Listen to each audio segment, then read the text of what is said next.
Hello, everybody. Welcome to Fire Engineering Talk Radio and another installment of the Professional Volunteer Fire Department. I am your host, Tom Merrill, and for tonight's show, I'm doing something different, something new for me. I'm taping the show, so I'm unable to take your phone calls since this is a tape show. It is actually Tuesday, October 9th, and the show will be airing a week from today. But with my personal schedule and my work schedule and things going on in my life, I was unable to do it next Tuesday. So Fire Engineering asked me to pre-record the show. So this is new for me. And I'm also taping it on location at my local volunteer firehouse that I belong to. So please excuse any firehouse sounds that may happen to come into play here as we're recording the show. If a call comes in or people knock on the door or whatever the case may be, we're live at the Snyder Fire Department and we're recording the show from here. So when you are listening to the show next week, Fire Prevention Week will have already concluded because it ran this year from October 7th until 13th, and we're in the middle of it right now, and hopefully you use that opportunity to get out in your community and maybe visit your local schools and talk fire safety. And a lot of fire departments open their doors and invite the community in to meet with the residents and talk fire safety with them, and also showcase their skills, show off your equipment, show off your professionalism at the same time you're delivering the fire safety message. And even though when you do listen to this show, Fire Prevention Week will be over, you can do things like that all year long, can't you? And this year's theme is so appropriate for tonight's show. Look, listen, and learn. Be aware fire can happen anywhere. That was the theme this year, and it certainly highlights what we as firefighters certainly know, and that's how true that statement is, because we certainly see fires of every magnitude and pretty much at any venue you can ever think of. And folks, 2018 is certainly proving to be a very, very deadly and tragic year in the fire service. You know, ask yourself, and I hope you know the answer to this for when you do go out into your community, how many civilians are killed every year in house fires in the United States? And the answer is roughly 3,000. 3,000 of our citizens killed every year in fires. I'm not sure the exact number we're at this year, but I can tell you that this year there's been no shortage of horrific, tragic fires, and a lot of multi-fatality fires as well. And it highlights that, you know what? Everything aside, all our fire hall politics aside, all the fire hall BS aside, fire is a very potent enemy, and we need to be ready to tackle that enemy at any given time. It's part of the professional equation. It's part of being a professional firefighter, and it's being prepared, being trained, being in shape, and able to do the job that's required. And as I like to say in the volunteer ranks, folks, it's being prepared to rise to the level expected of you in your hometown volunteer fire department. And if you're on that front line, if you're an interior firefighter, own up to that obligation. If you're a driver, own up to that obligation. If you're in scene support, own up to that obligation.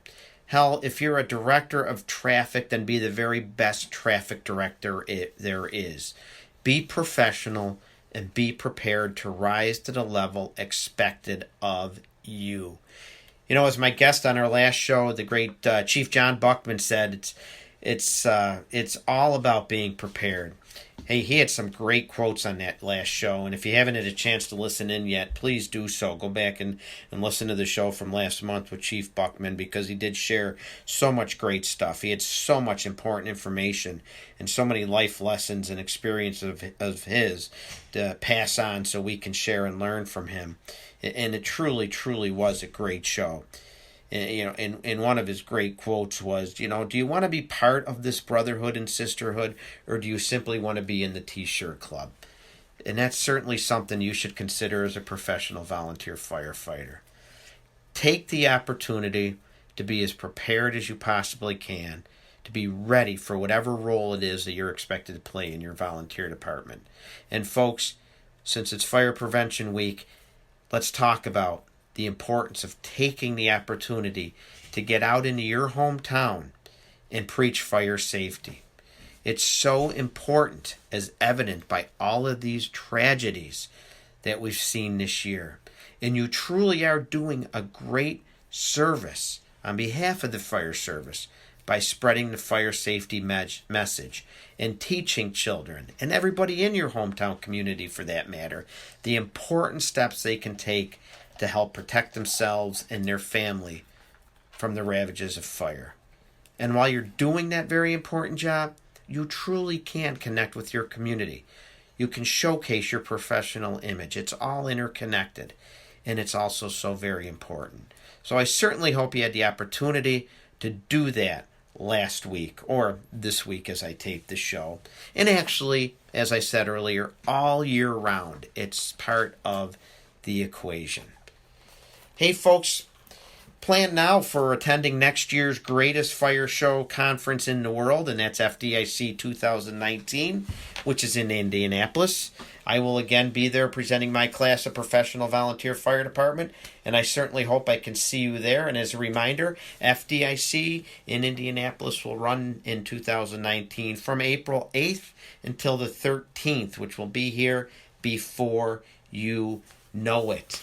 And again this year, for the 5th year in a row, Honeywell and DuPont together will be offering an all-expenses-paid scholarship to 20 deserving first responders so they can attend FDIC. And folks, it's all expenses paid.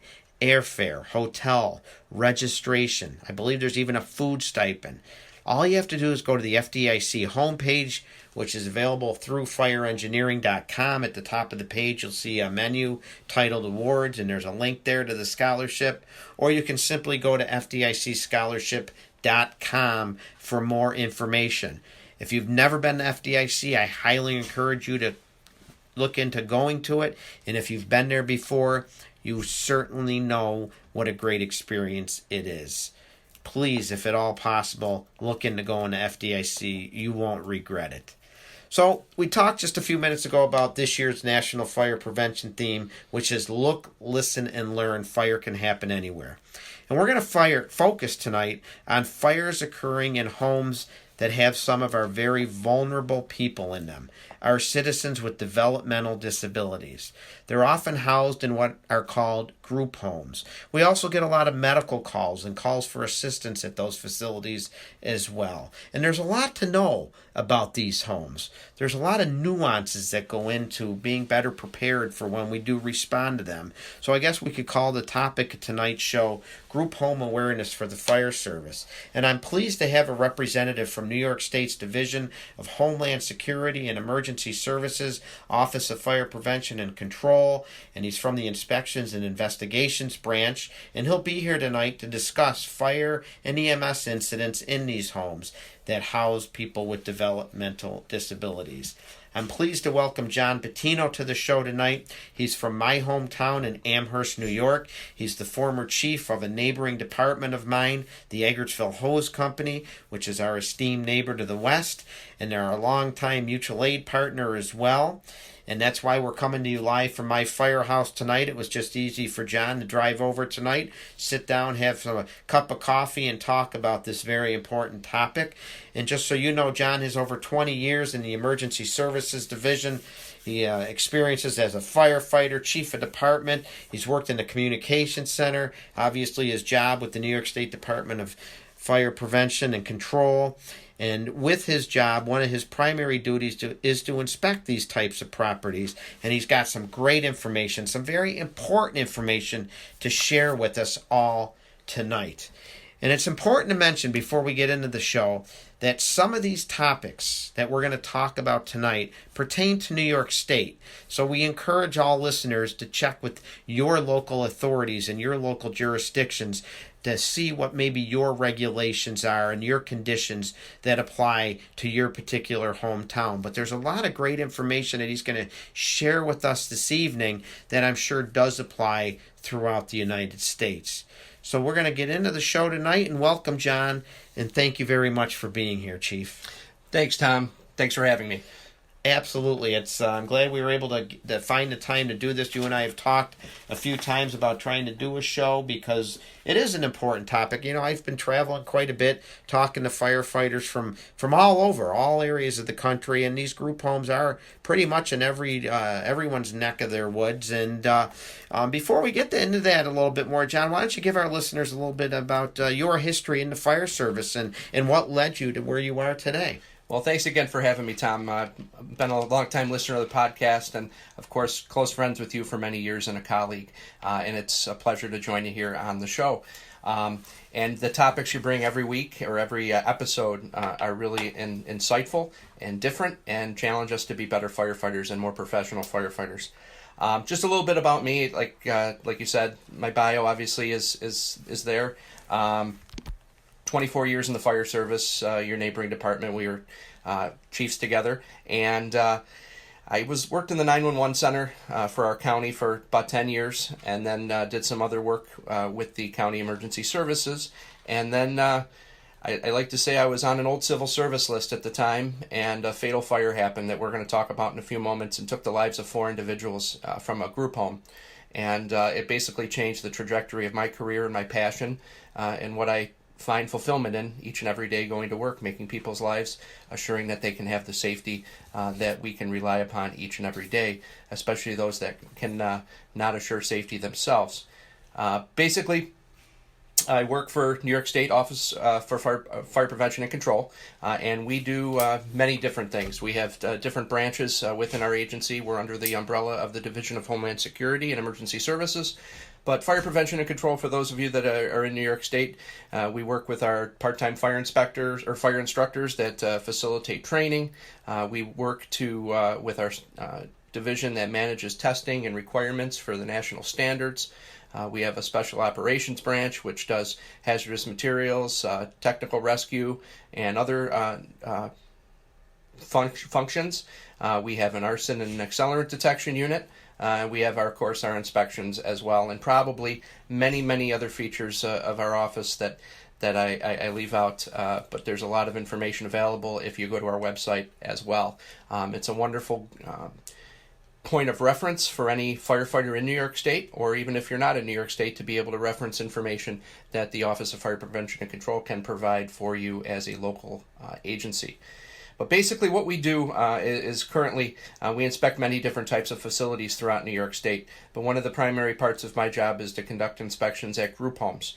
Some different types of homes that are out there.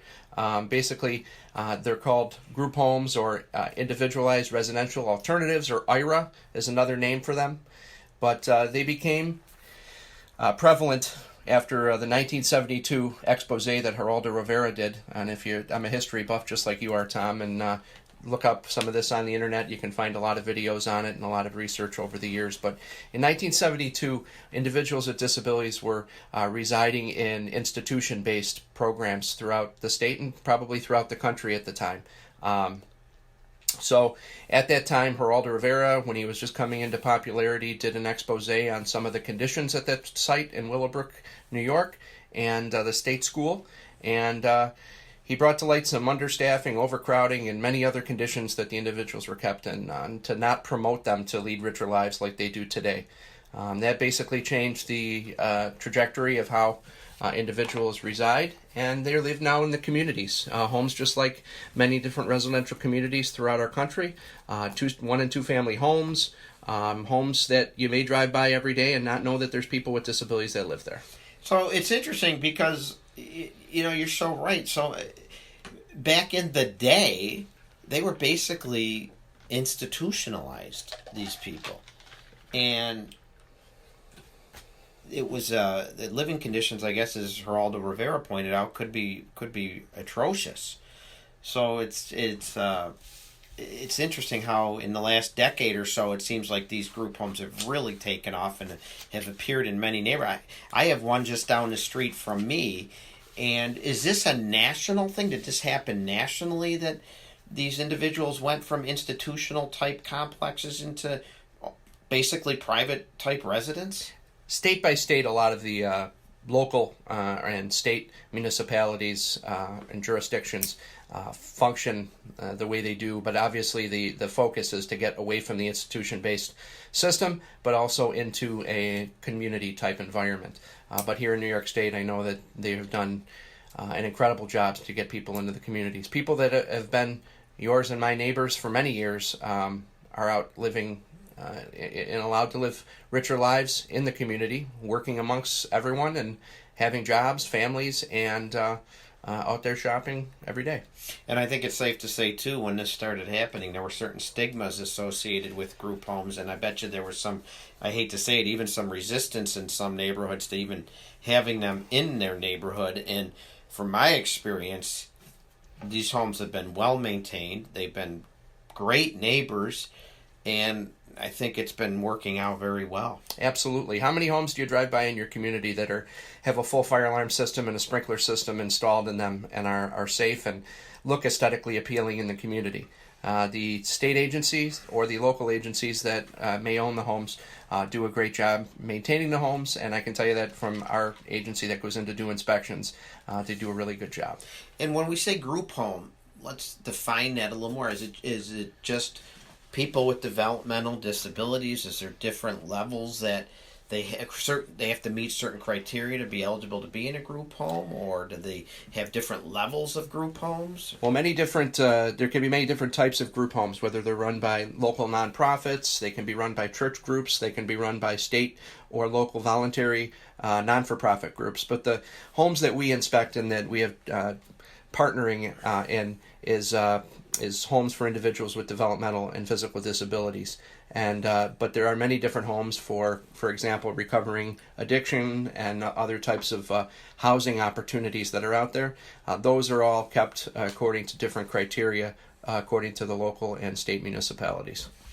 And is there always staff with these people 24/7? Yes and no. Yes and no. Some homes are staffed 24/7. Some are non-certified residences, or some are actually what are called family care residents, where individual with a disability can live with a family, whether that family's related to them or not related to them, and they care for that person each and every day. Sometimes there's 24-hour staffing, and sometimes there's not. It's all depending on what care that individual needs. And when you mention different types of residences, that's one of the other unique factors that go into it. There are homes that are fully sprinklered, and we'll get into some of the mechanics of them as well. Full fire alarm systems, as well as construction requirements that are built into some of these community residences. And other than the term group home, the community residence term is another term that you may hear out there in your community. Yeah, and is there a limit to how many people can be in these homes? It depends. There's like large IRA or a small IRA if it's a certified site. And typically you'll see a home that has 8 individuals that live in there, and that's the proper term to address the people that live there. Sometimes they were called other terms like consumers, but now the proper phrase to use is the word individual. There's up to 8 individuals that can live in each home, but some homes have different types of certification standards within them. Some can be called a large home, and they'll have more individuals. And the staffing requirement can change with that as well. Very interesting. And another reason I think importance of getting out in your community, in your fire district, and knowing what's out there and what kind of group homes you may have and how many people are in them, and maybe get to know the staff as well. I think that's very important. It's an important part of the professional equation, making you better prepared, knowing what's in your particular district. Absolutely. One of the things that we tell the agencies, we talk to some of the direct care staff that work in the homes, is to get to know your fire departments. Do some fire department outreach. Send an email over to the chief. Suggest joint training. Find out what they do and what their capabilities are, so that when they have to call you for an emergency, they know what you can offer, and you know what their capabilities are as well. And you talked a little bit about the types of individuals that are in these homes. Are there some that are capable of motor skills and getting out on their own and taking care of themselves a little better than others? Is it right to say that you could have the full gamut of being able to egress and get out on their own, to someone that's completely confined and needs help getting out? Yeah, most of the certified residents are actually rated according to a scale for evacuation capabilities. And not to get too too in depth with it, but basically it rates the individuals that live in the home to make sure that the home that they're residing in has the physical features to support what their capabilities are. If they're in a wheelchair, they're going to need ramps and other aids to support them. If they're on crutches or use a cane or need multiple staff to help them evacuate. If they're not going to wake up for an alarm, that's another feature that you're going to want to know about, or the staff's going to want to know about before the alarm or before the fire. Mm-hmm. Another thing these homes, and as we get into some of how we got here, some of the things that came into play is these homes all have pretty robust evacuation plans that are put together. And when you talked earlier in your intro about Fire Prevention Week, one of the things that we've done in New York State is train all of the state Office for People with Developmental Disabilities, all of the new employees. Last time I heard the count, we've trained over 41,000 employees statewide in the basic fire training, the new hire orientation training. It's over 3 hours of fire safety training. And one of the things that's presented in that, Tom, is basic fire safety, preventing the fire before it starts in the first place. And on that slide, we show a picture of a fire truck and a helmet, and we basically say once those are needed, it's already too late. It's only an attempt to minimize the magnitude of calamity. But basically, fire prevention is the key. And when you're out there in your community now, whether it's a group home or not, just express that to your residents, how important fire prevention really is. Yeah, so important. It's so important, again, just to get out there and check what you have and meet the people. And, you talk about these homes and the evolvement of the group home from 1972-73 when the show by Geraldo was done. It must have taken some time, decades or more, to get this program established and have these homes, because in my way of thinking, it's only been in the last decade or maybe a little longer that we've even seen the proliferation of these homes just popping up everywhere. And they must be growing at quite a rate. They must be putting in a lot every year. I don't know if it's necessarily growing. They're maintaining a housing stock, if you will, of homes that are in good condition that can support the people that live there. So they are increasing, but I don't think to the phase of what they were when they were deinstitutionalizing, if you will. But there is always construction going on of some type, whether it's modification of an existing home or new resident construction. Yeah, and so, we talked earlier, and I said it a couple times. I know I went pretty quick at the beginning, but again, this year's fire prevention theme: look, listen, and learn. Be aware fire can happen anywhere. I certainly would apply to a group home, and I know there's people out there thinking, well, fires aren't going to happen in a group home because they're sprinklered and the staff has been trained so well that they can knock down any fire because they've been given extinguisher training and fire safety training. And unfortunately, there's some pretty real poster childs for some pretty tragic group home fires, isn't there? Exactly. One of the big ones that we talk about here in New York that significantly changed the way we look at fire safety statewide, and it created a partnership with the Office for People with Developmental Disabilities in our office, the Office of Fire Prevention and Control. On March 21st, 2009, there was a fatal fire in Wells, New York, and the blaze started about 5:30 in the morning. There were some code violations that were found in the investigation afterwards, but one of the big items that happened, that 4 individuals perished in that fire.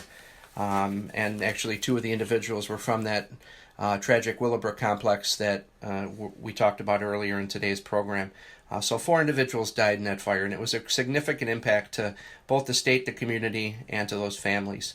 And that's one of the things that I think about very often, is that is one of the lowest moments for fire safety, and take us through the journey of where we are today, not even 10 years later, and how some of the homes have done so well with fire safety in our state and in our local communities as well. A tragic example there, obviously, of what can happen in a group home, in any home. Again, fitting with this year's fire prevention theme, that it can happen anywhere. And there's been some local examples of some near misses. And I'd be remiss if I didn't say, not to tell war stories, but when I was chief of department, one night I went on a fire alarm activation, a routine fire alarm activation at one of our local group homes. And I honestly remember saying to my wife, I'll be back in 10 minutes, as I left my house, and turned into a working fire. And even then, even the gentleman in charge of the group home had a hard time believing it was a fire. Do you remember that story, John? Yeah, it was one of the homes I actually visit from time to time. And yeah, basically they didn't believe the alarm was going off, and you find that out in public quite a bit, and I'm sure most of your listeners will have had experiences like that as well, where the fire alarm's going off and people don't feel the need to evacuate, and how critical that is.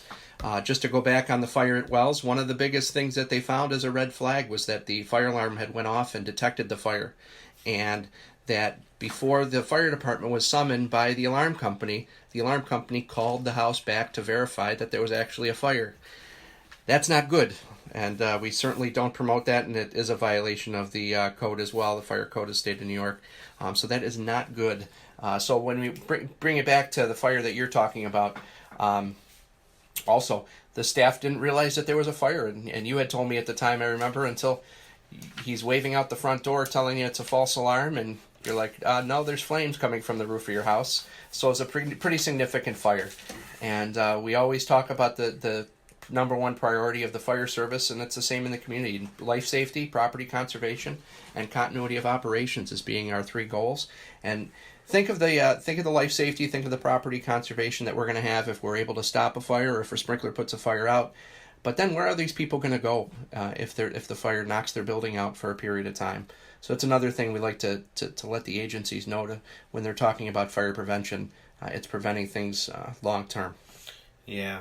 So, there's been these local examples. There's been national examples. It is something that, as professional firefighters, we need to take it very seriously and do due diligence. And I think we've established the fact that fires can happen in group homes, and those that don't think that they can because of the way they're built with the sprinklers and other safety measures that maybe are in place and do a great job, there's always that possibility. So when you get out to do your inspections, or let's say firefighters are out in a group home for a medical call or even a fire alarm activation that they're investigating, what are some of the things we're looking for in these group homes? I'll take the opportunity to do a lot.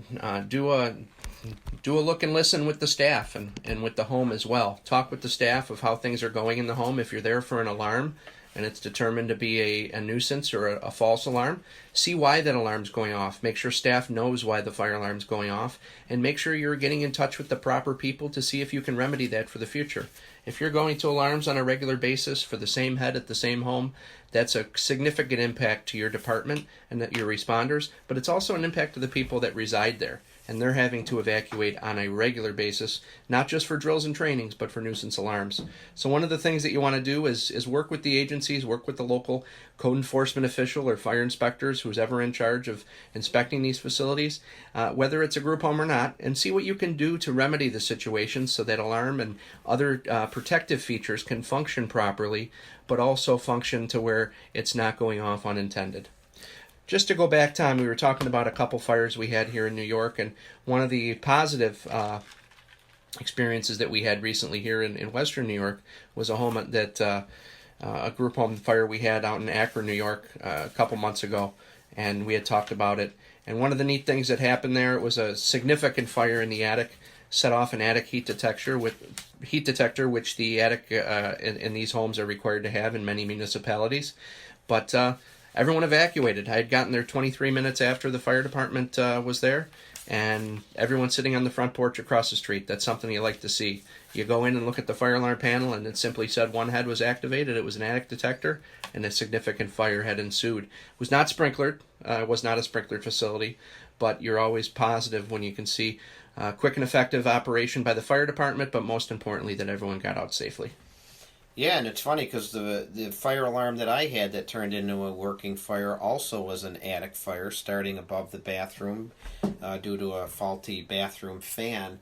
And I don't think I emphasized it enough, but the person in charge of that group home that night actually told the alarm company when they called that it was a false alarm. And when I pulled up, the individuals were still all in their bedrooms, or he might have had them toward the front of the house, but they had not evacuated yet. So we had to, in addition to fight the fire, we had to get people out of there pretty quickly, and luckily it was not a tragedy. Yeah. So, yeah, that's tough. and they need to follow their evacuation plan just like you guys are following your SOPs and SOGs.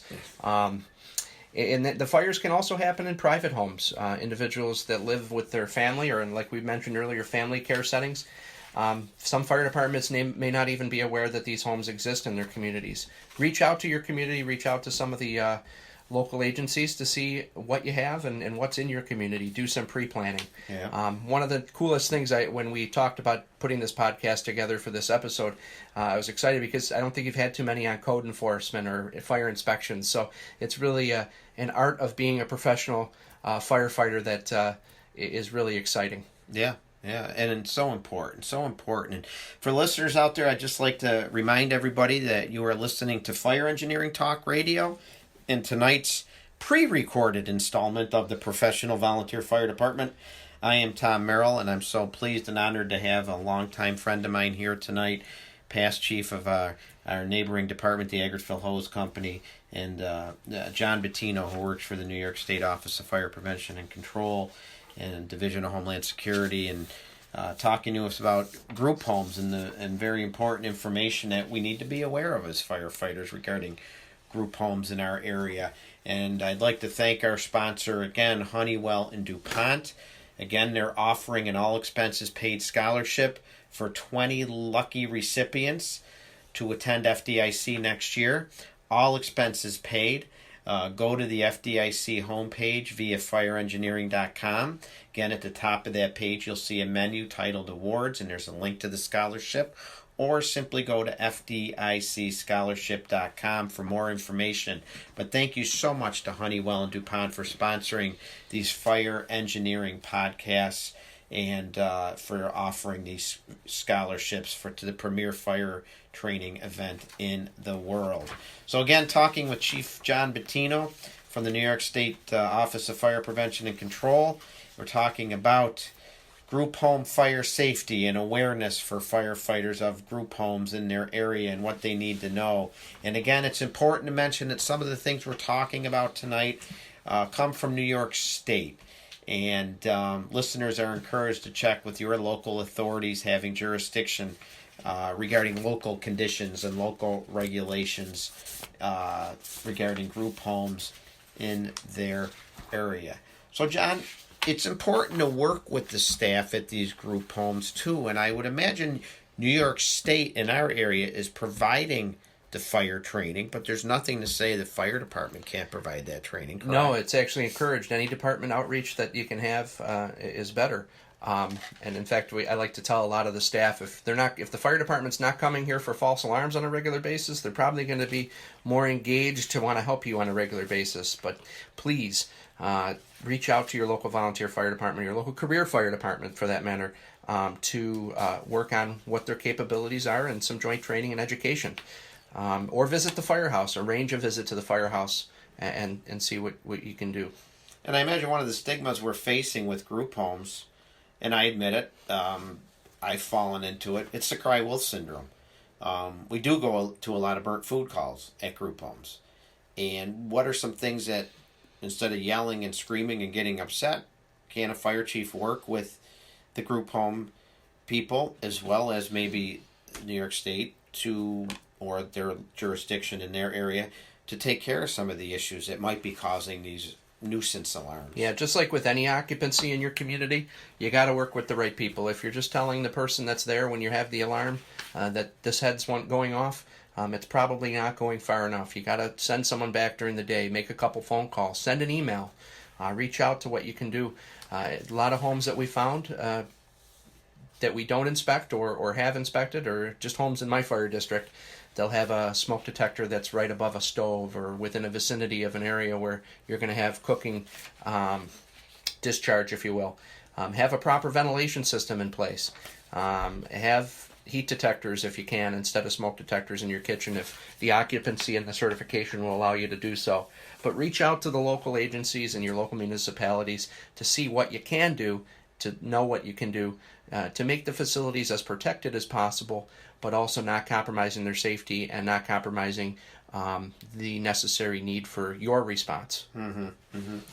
So are you in New York State, and again, if you can even talk about what's maybe being done outside New York State, is it you and you alone in the New York State Office of Fire Prevention and Control who does these inspections? Are they the ones that do the inspections? Well, our office does certified residences in the state of New York. So we have many different types of occupancies. We talked earlier about different types of homes or supportive residence or community residences and some other agencies that can have those types of facilities. But for in New York State, homes that are underneath the OPWDD or the Office for People with Developmental Disabilities purview, if they're certified or non-certified, certain homes can be owned by the state, or they can be owned by a voluntary agency or a non-for-profit agency or a local agency. Those homes are inspected by surveyors from the Office for People with Developmental Disabilities, and then through a MOU or a Memorandum of Understanding, our office comes to the table along with the local fire safety reps if it's a state occupancy, and we come to the table and conduct annual inspections or a survey. It's called the Life Safety Code Survey for certified facilities, and that's according to NFPA 101, which is the Life Safety Code. We bring together many different legislative arms that come into play with that, whether it's state regulations, state code, local code enforcement as well, if it's a state facility. For local facilities that are not state owned, that's where your local code enforcement official needs to be engaged, and you need to reach out to your local inspectors and your local building officials. Make sure that they know that their purview, and if you're in New York again, for a voluntary or a non-state owned property, that they have jurisdiction there to be able to conduct inspection as needed. One of the neat things is, though, about with the NFPA Life Safety Code, there's different chapters that play into the types of facilities, Tom. And when you mention different levels of care that's needed, healthcare facilities are probably the most critical need of care. Those facilities may include people that are fed via tube, people that are the most frail, that are living in these type of residential facilities. That's covered underneath Chapter 18 and 19 of the Life Safety Code. And then probably the most common that you'll see out there, and that our listeners, if they're in New York or even not in New York, will respond to, will be Chapter 32 and 33 of the Life Safety Code. Those are the residential board and care facilities. Those homes have a lot of different things that come into play, and when you talk about construction, and if any fire inspectors or any building officials or code enforcement officers are listening, there's going to be a lot of different things that you may see in these types of facilities. You may have homes that have delayed egress locks. If there's individuals that live in the home that have a risk of eloping or getting out and escaping without staff knowing, you may have these delayed egress locks or magnetic locks that keep them in there, but they should be releasing when the fire alarm goes off. They also need to release when the button is engaged or the crash bar is engaged for a predetermined amount of time. You may also want to make sure, like when you're in any building, that obstructed egress paths or egress paths are not obstructed. Egress is one of the biggest things that you guys can do as a local responder, is encourage people to make sure their paths of egress are open. Making sure egress is properly lighted is another one. When you're escaping out of a home, making sure that you can get out safely and continue that path safely. So there's a lot of things that we can be looking at when we're on the routine call or the medical call, or if we're conducting fire safety training. These are things we can take the time to look for while we're at the home itself. Absolutely. They just like as if you're there for a medical call, there should have predetermined medical information on the individuals. Same thing when you have a fire-related call there. They have an evacuation plan that's pretty robust for each facility, that's put together on how to get out of the facility, the steps needed to take to get out, and then the steps needed to make sure everyone gets out safely. And included in that is notification of the local fire department. And if they do have a sprinkler system, what do you recommend we should be checking for on that? Well, the local building official or whoever conducts the inspection, if it's our office doing a survey, we're going to look for a lot of different things. We look at the sprinkler system to see what type of system it is. Is it a full coverage system? Is it a system that has sprinklers in the attic? Is there inspection, testing, and maintenance that's being completed for these systems? Are the control valves chained and monitored? Meaning if someone turns off the sprinkler system, which would be a horrific occurrence, would that send a signal to the panel to let them know? Are there any valves in line? A biggest thing for firefighters as you're walking through, like you said, when they're there for a medical call or for an alarm or just for a public service call, are there any painted sprinkler heads? Are there any sprinkler heads that are missing a scutcheon? One of the biggest things too is penetrations. Is there a cable guy or a phone guy or a plumber that comes through and drills a couple holes and doesn't seal the holes behind them? Making sure that those penetrations are sealed. For if there's a fire, it can be contained quickly to an area of origin and not continue across throughout the whole building. And when you do these inspections, I think it's important to say you don't have to be a tyrant. I think most staff at these homes are willing and able to work with any fire chief or fire inspector or from your office, right? Because they want what's best for their people. When we're there, we're conducting a rigid inspection that needs to be documented appropriately, but also what the staff and what the fire departments even are looking for is education. I like to apply by the teach a man to fish scenario. If we can teach someone about fire safety a little bit every day and encourage them that the fire safety education that they're getting at work, they can bring home to their families, and we have had staff that have taken the fire prevention education that they've gotten at work and saved their families. It's been documented statewide, and really encourage that preaching of fire safety and fire prevention education. If they can prevent the fire before it starts, it prevents a huge chain of occurrences happening thereafter. And if need be, cite the very real examples of the tragedies and near tragedies that have occurred just within the last few years. Exactly. Nothing tells the story better than the actual story, and you speak of the impact of how great their responsibility is, and how big it is, and how vulnerable the residents of these homes are, and they truly are depending on all of us to be doing our job and taking it seriously.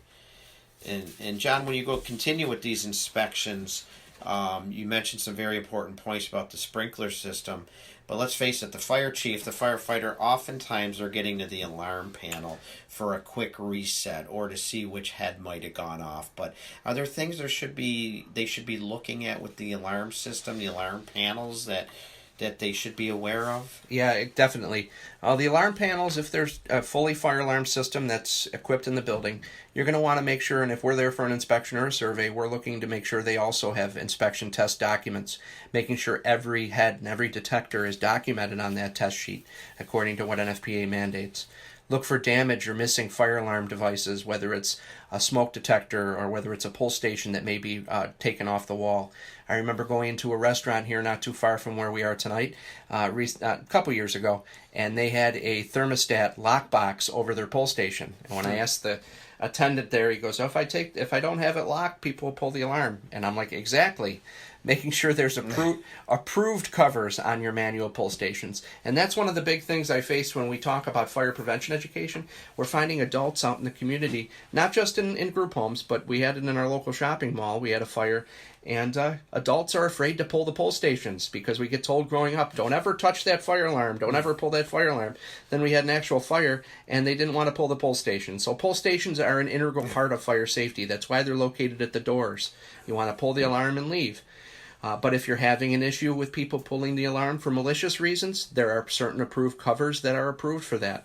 And they will set off an audible tone before that alarm goes off so that a staff member or a aide or assistant can get to that person and fix it before the actual alarm occurs.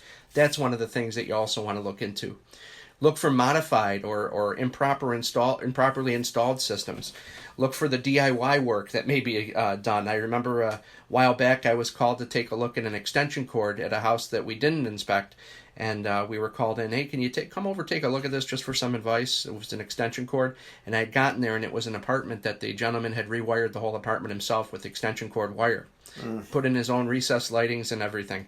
Very innovative, but not very safe.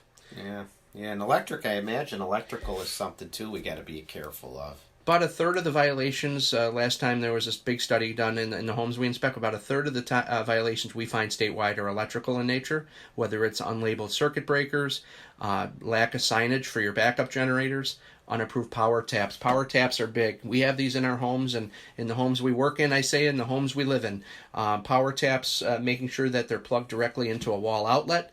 No piggybacking, so that means don't plug a power tap into another power tap.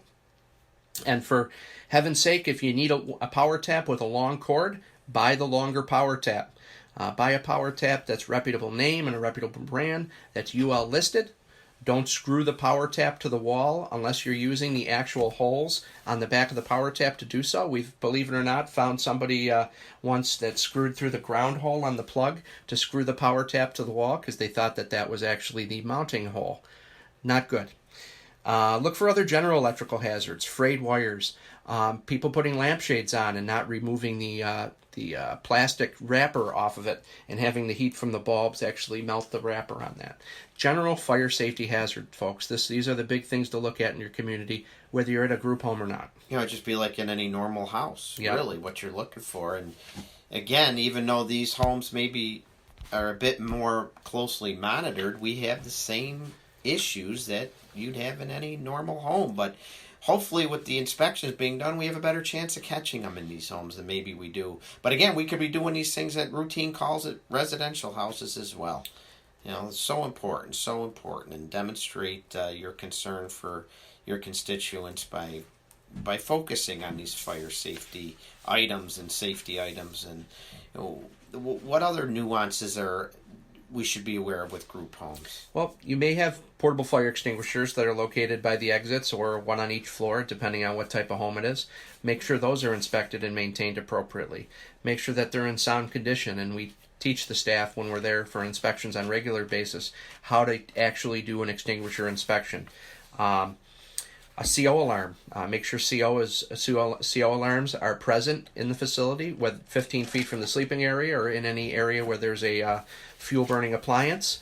Your mechanical room areas, your furnace areas, making sure that it meets local requirements for that as well.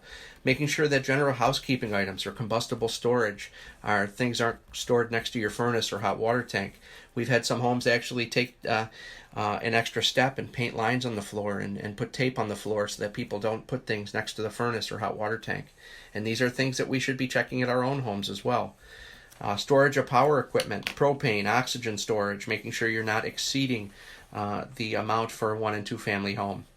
Grill use, making sure your grill, when you're grilling at home. How many homes have we went to out in the community, not just group homes, that have melted siding on the side of their house? It's because they're grilled a little bit too close. Grills have to be a minimum of 10 feet from any structure at any time. Don't grill under a garage or overhang. Closed dryer vents, and probably as an inspector, one of my biggest pet peeves are closed dryer vents. If I pull up in a drive to conduct an inspection and I see lint blowing across the driveway, I know there's probably been some complacency there with lint from the closed dryer. Closed dryer vents in New York for group homes, they have to be either a solid pipe or rigid flex, which means it's like the hose that looks like a robot arm, the one that looks like foil, or the plastic slinky style one. Those are no bueno. Those are not allowed. They are significant hazards. And if you take a look online, I'm sure you can put in your Google machine and find some pretty neat examples of those hoses and how quickly they can make fire spread. It's a fire safety message right there. If you have an open house with your community, maybe have some examples of why they shouldn't have, and why shouldn't they? Does it collect the lint? Yeah, it actually will collect in the ridges in there. And also, lint is very flammable. If you ever, another good opportunity for some experiments with your local fire prevention activities, or we have actually had people that take the lint with them and put it in glass jars when they go camping to start campfires. That's how flammable lint can be. So it can be significant. We also make sure that they don't have screws to hold the hoses together, because the screws will hold the lint as well, and they use tape for the joints also. They have to be cleaned on a regular basis. So here's a little DIY tip for yourself and at home. If it's taking you a long time to dry your clothes, check your lint, check your hose, and check your discharge to make sure it's all open. Helpful tips from John Buttino. Helpful household tips. Another thing, check the outside of the house. Make sure the lint's not building up out there as well. It can be pretty significant if it's left unkept. Some of the homes will have emergency lighting in them, making sure that those are tested appropriately. Disconnected fire protection equipment. Make sure that everything's connected to the fire alarm system. And probably the biggest hazard that there can be is smoking. Smoking in hazardous areas or smoking inside of any facility in New York is not permitted. Smoking has to be only done at the designated smoking area, which is at least 50 feet from any building, 30 feet from any building, or an optimum of 50 feet. Some of the homes that have smaller property lot lines and things like that, they have some variances that they get pre-approval of, but there's some other protections that are usually put into place, whether it's a gravel base or whether it's an enhanced butt receptacle or so on. Make sure the butt receptacles are cleaned on a regular basis. I call them the butt hut, is one of the things that we see out there. Very interesting. I'd like to remind our listeners that this is Fire Engineering Talk Radio, tonight's installment of the Professional Volunteer Fire Department. I'm Tom Merrill. So honored to have Chief John Buttino here this evening talking about group home awareness for first responders. And again, I'd like to thank Honeywell and DuPont for sponsoring the shows for fire engineering. Very appreciative that they do that. And again, just as a reminder that a lot of what we're talking about tonight is from New York State, and we encourage all listeners to check with their local authorities having jurisdiction for their local regulations and conditions. And John, let me back up for a minute here because we're going at a pretty quick clip. If you wouldn't mind just reviewing again for people what we mean when we say group home. Are there maximum numbers of people in our group homes? And how many staff members are usually there? And is it 24/7? Well, all of that information varies. So I knew it. A group home can be a supportive residence or a non-supportive residence that's governed by a local agency, a state agency, or a private agency. That supportive residence can be run a couple different ways. It can be a staffed home, or it can be a non-staffed home. It could be a certified facility or non-certified. And when I mean certified, it's a home that has a certification to conduct, to reside individuals in that home and meet certain levels of life safety code certification, which is some of the criteria that we talked about. And then when you talk about sizes and amount of people in the homes, there's up to 8 people in certain homes, and there's more in some of the larger homes. And the protections that are put into place, regardless of what those facilities are specific to the people that what their needs are and what the facility can support. When you talk about staffing, some homes are staffed 24/7, and the majority of the homes are 24/7 staffed with a minimum of 1 person. If it requires additional staffing, there may be additional staffing on other shifts. There may be staffing that's called one-to-one staffing. So if one of the individuals that lives there needs a little bit extra support, they may have a staff member that's just assigned to them. Some of your more significant homes that have healthcare needs, they may have nurses 24/7 that are there to support that aspect of things. Some homes may not have any staff. They may just be a non-certified home where staff comes during the day to check on the individuals to make sure they're doing a great job and they're living a positive experience and able to support themselves. Maybe help them with some budgetary needs or some safety or personal care items, and that's it. If people are able to support themselves, that's really what the key to a fulfilling life is. Yeah, and there's just so much to know and to be aware of with these group homes, and it's just again highlights the importance of getting out in your district and pre-planning and meeting the people running the group homes, and when you do get calls, taking the time to look over some of these things that John has pointed out.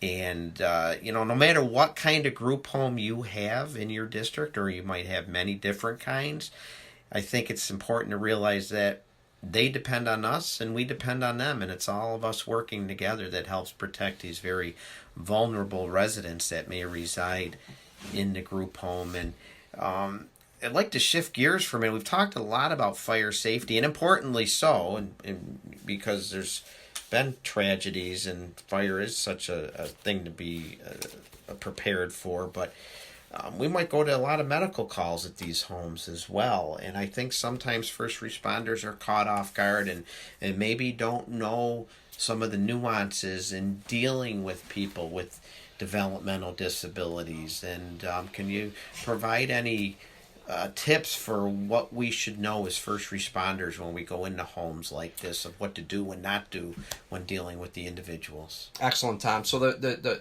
most of what we talked about already tonight talks about the facilities. We talk about the homes. We talk about the fire protection. We talk about fire prevention. Now I think we're talking about the most important part. It's actually the people. The people that are supported in these homes, the people that are living out there, people out in the community. So to talk about people that are maybe residing in a group home or even a residential setting, you want to talk about different types of disabilities that are out there, and there's hundreds of them that are listed. But some of the ones that we go into when we conduct just a small amount of disability awareness training that we do as part of our outreach training, we're talking about low vision or blind individuals, individuals that may be deaf or hard of hearing, someone with an intellectual disability, someone that may have an epileptic or a seizure disorder, people that are on the autism spectrum, people that may have a sensory impairment, and that's definitely a big thing when you're talking with fire safety and when there's alarms going off. People with a sensory impairment may be significantly impacted by that. People with behavioral disabilities, and how do they react to alarm going off or some other type of function, or people like us that are strangers coming into their home, and that's what it really is. We're going into their home.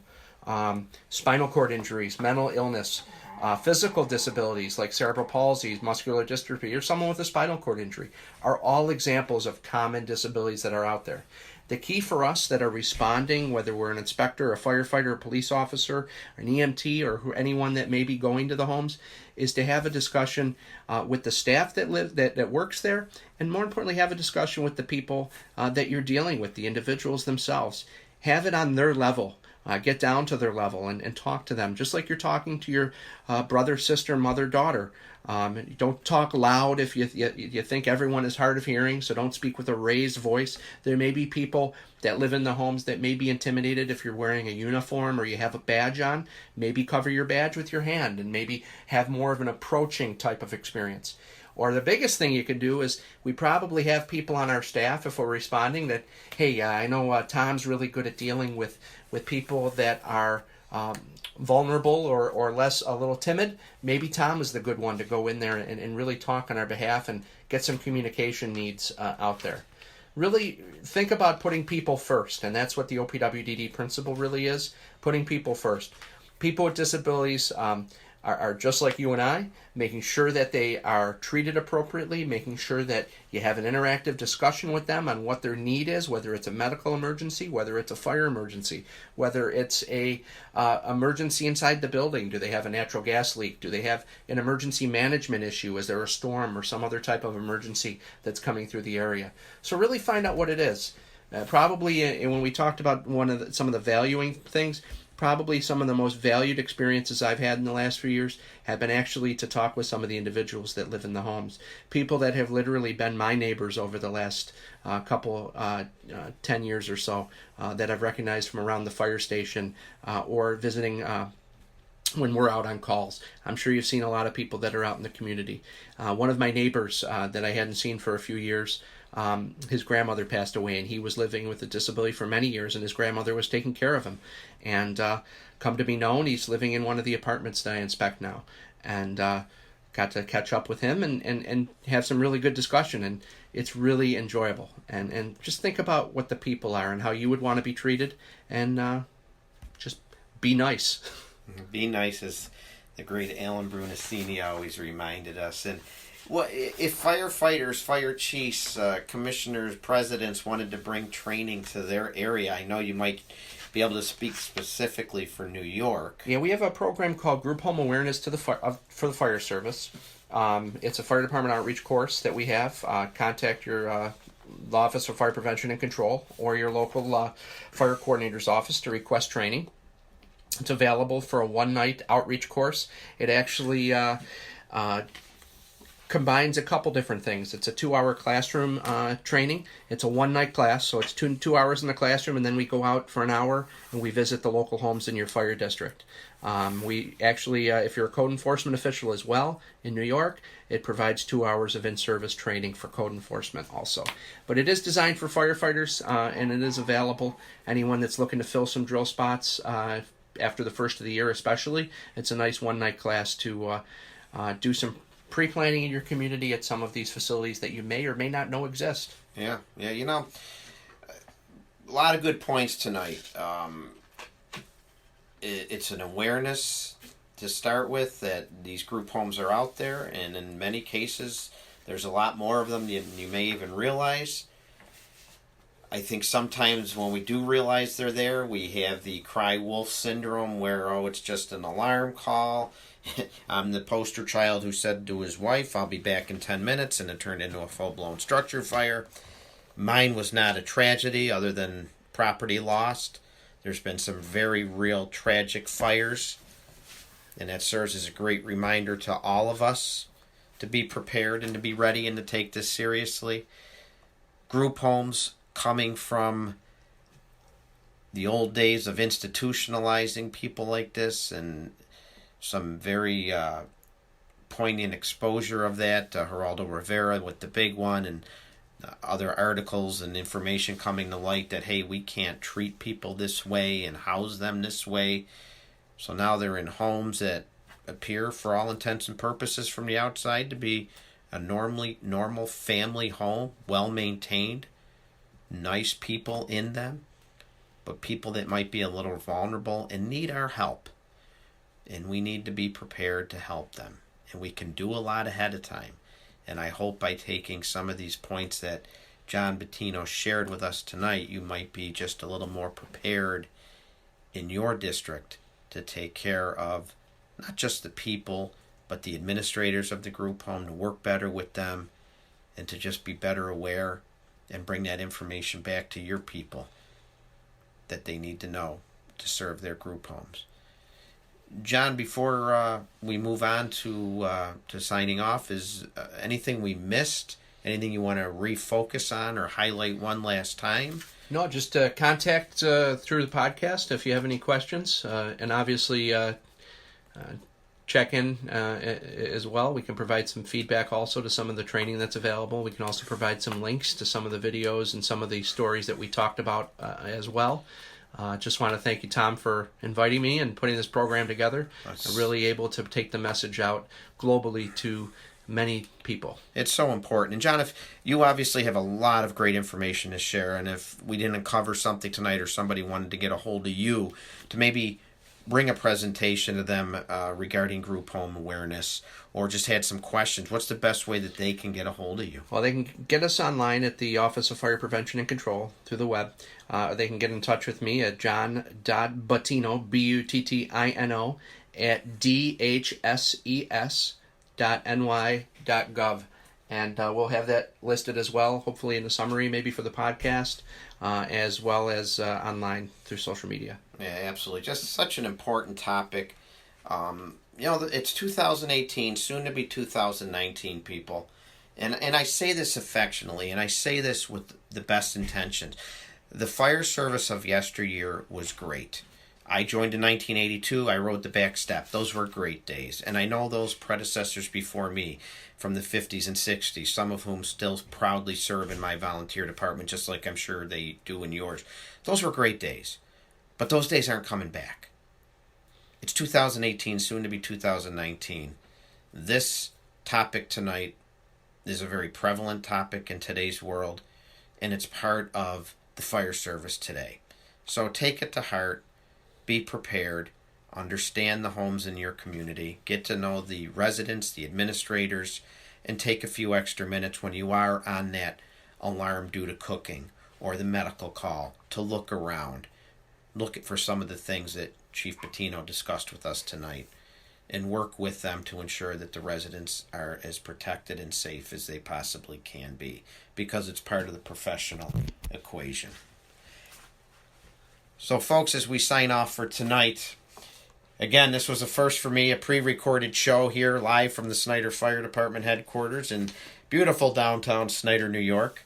Had to pre-record the show tonight because I'll be traveling next week and unable to do my regular show when you are listening to this. So it worked out pretty well. And again, I can't thank John Buttino enough. I can't thank the New York State Office of Fire Prevention and Control for letting John appear on our show tonight. I really appreciate that. Again, remember, some of the things we talked about tonight are specific to New York, and you're encouraged to check with your local jurisdiction having authority to find out more information of what applies in your area. And please remember to, if at all possible, make plans to attend FDIC 2019. It'll be here before you know it. It'll be April 8th to the 13th. And again, we would love to thank Honeywell and DuPont for, again, sponsoring the Fire Engineering Podcasts, and also for offering all expense paid scholarships to 20 deserving first responders for FDIC next year. And again, folks, it's all expenses paid: airfare, hotel, registration. Go to the FDIC homepage on fireengineering.com, or simply go to FDICscholarships.com for more information. My next show will be on Tuesday, December 4th. I do plan on doing that one live. Tuesday, December 4th for the next show. And I'd really like to hear from anybody regarding what's going on in their hometown. Feel free to reach out to me at tamerrill63@aol.com. Please give my Facebook page, the Professional Volunteer Fire Department, a check and a like. And I'll be updating that with some great information, pertinent information. Give it a like, and contact me if you'd at all be interested in having me bring my presentation to Professional Volunteer Fire Department out to your neck of the woods. I would love to do it. Been traveling quite a bit. A lot of plans for traveling next year. There's a lot of interest in delivering professional service. So thank you for tuning in tonight. And again, no matter where you happen to be listening in, stay safe, and please remember that developing and maintaining and upholding a professional reputation, it's the duty and responsibility of all firefighters, paid or volunteer. Thanks again to Chief Buttino for tonight. Thank you to all you for listening in. Stay safe.